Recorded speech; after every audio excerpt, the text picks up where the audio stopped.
আসসালামু আলাইকুম। ছোট্ট একটা ভিডিও নিয়ে চলে আসলাম। আজকে আমি বাসায় যে কীভাবে কাজ করি সেটা দেখাবো। আমি চুলটা ওয়াশ করে নিয়েছি। ওয়াশ করার পরে এখন মেডিসিন দিলাম।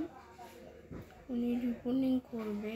মাশাআল্লাহ আমার চুল অনেক বড় ছিল, অনেক ঘন ছিল। ওনাকে প্রথম মেডিসিন দেওয়ার পরে ওয়াশ করে এখন টেনে নিলাম। মাশাআল্লাহ আমার চুলটা অনেক ঘন আর দেখতেও এত ভালো লাগতেছিল। তো আমি এখন মেডিসিন দিব আরেকটা, প্রথম মেডিসিনটা ওয়াশ করে টেনে নিছি, এখন দ্বিতীয় মেডিসিন দেব। ওনার মাশাআল্লাহ চুলের গ্রোথটা অনেক ভালো। এটা দ্বিতীয় মেডিসিন দিছি। এখন প্রায় আধা ঘন্টার মতো রাখবো, 1 ঘন্টার মতো রাখবো। তো এই তো আমি কিছু খেয়ে নিতেছি। এই তো মাশাআল্লাহ আমার চুলটা ধোয়ার পরে দেখেন কত সুন্দর আসছে, অনেক সুন্দর লাগতেছিল।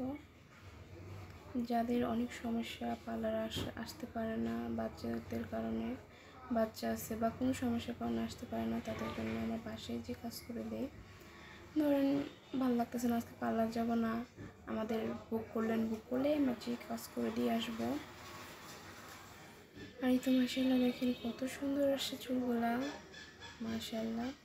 আর ওনার চুলগুলো এত বড় ছিল, আমার বাসায় তো অনেক রাত হয়েছে, কারণ ওনার চুল তো ঘন, টানতে অনেক সময় লাগছে। আমি আসলাম 4টার দিক, আর বাসায় গেছি 12টা, 12:30টার দিক। দেখেন মাশাআল্লাহ আমার চুলগুলো কত বড়। আজকে চুলগুলো কাটবো না, 3 দিন পরে চুলটা কাটবো। 3 দিন পরে যে ওয়াশ তখন কাটবো। অনেক সুন্দর লাগতেছিল। দেখেন মাশাআল্লাহ অনেক ভালো লাগতেছে চুলগুলা। কিডস বাসায় সার্ভিস নিতে চান অবশ্যই আমাদের বলবেন। তো আমাদের ভিডিওগুলো ভালো লাগলে লাইক করে শেয়ার করে দেবেন। আর দেখেন প্রত্যেকটা দোকান বন্ধ হয়ে গেছে। তো আল্লাহ হাফিজ, আসসালামু আলাইকুম।